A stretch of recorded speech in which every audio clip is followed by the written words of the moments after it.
Wagner group के chief की मौत के बाद से ही प्रिगोजिन के करीबियों को मौत का डर सताने लगा है। वैगनर ग्रुप के उन सभी कमांडर्स को इस वक्त जान का खतरा है जिन्होंने रूस के खिलाफ बगावत में प्रिगोजिन का साथ दिया था, और ऐसा इसीलिए है क्योंकि पुतिन पहले ही ये कह चुके हैं कि जो रूस से टकराएगा उसे छोड़ेंगे नहीं।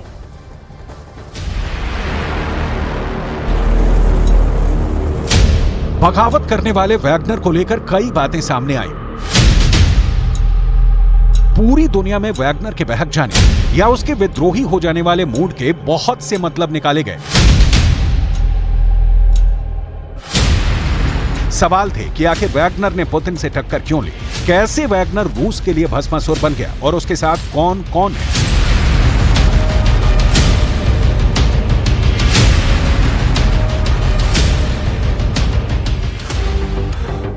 क्रेमलिन में तनाव बहुत ज्यादा था। पुतिन ने भी पता लगाया कि बखमूत जीतने वाला वैगनर चीफ येवगेनी प्रिगोजिन अचानक रूस का दुश्मन क्यों बन गया।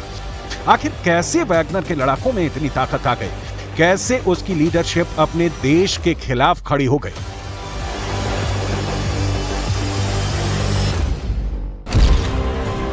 हालात ऐसे बन गए थे कि अब तक यूक्रेन की राजधानी कीव पर कब्जा करने का प्लान बना रहे वैगनर चीफ ने अपने टैंकों का रुख मॉस्को की तरफ मोड़ दिया और पूरी दुनिया को लगने लगा कि अब तो यूक्रेन में जंग करने वाले रूस के अंदर ही गृह युद्ध शुरू हो जाएगा। तब पुतिन की लीडरशिप को भी लेकर सवाल उठने लगे और प्रिगोजिन की साजिश के तार कहां तक फैले हैं, ये बात तो पुतिन के लिए सबसे बड़ी टेंशन की वजह बन गई। तब रूस के लिए बड़ी फिक्र वाले सवाल थे।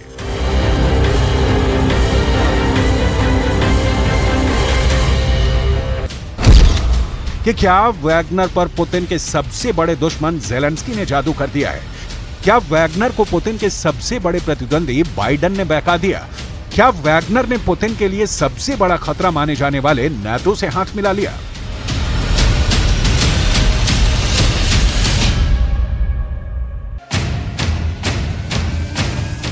पुतिन ने जब पूरे मामले को संभाला और जब वैगनर को रोस्तोव से बेलारूस भेजा गया, तब सवाल उठने लगे कि क्या बेलारूस नाटो पर हमला कर देगा या फिर उत्तर की तरफ से यूक्रेन के खिलाफ एक नया मोर्चा बेलारूस से खोला जा सकता है। वैगनर ने जब रूस से बगावत की तो 48 घंटे तक बहुत बड़ा ड्रामा चला और फिर पुतिन ने वैगनर को 3 ऑप्शन दिए थे। पुतिन ने कहा कि वैगनर के लड़ाकों को रूस के रक्षा मंत्रालय के तहत आ जाना चाहिए या फिर अपना ग्रुप छोड़कर वापस घर लौट जाना चाहिए, और वैगनर के लड़ाकों को तीसरा ऑप्शन बेलारूस का दिया गया, जिसे वैगनर चीफ येवगेनी प्रिगोजिन ने फौरन मान लिया। यूक्रेन के युद्ध में काफी बदलाव देखे गए हैं। पुतिन ने अपनी फौज को बड़े बड़े फैसले लेने की आजादी दी है और साथ में उन पर नजर भी रखी है, लेकिन वैगनर चीफ और जनरल सुरोविकिन के मामले में पुतिन धोखा खा गए।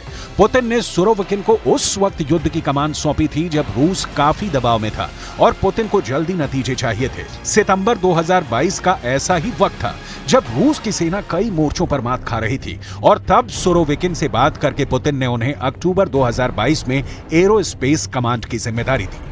Мы не стремимся к высоким темпам продвижения, бережем каждого солдата, методично перемалываем атакующего противника. Тем самым не только минимизируются свои потери, но и значительно сокращается количество жертв среди мирного населения. जनरल सुरोविकिन को सीरिया में अपनी क्रूर बमबारी वाली स्ट्रेटजी के लिए जनरल आर्मगेडन कहा गया। उसे आईएसआईएस पर ताबड़तोड़ हमलों के लिए सीरिया का शैतान भी कहा गया।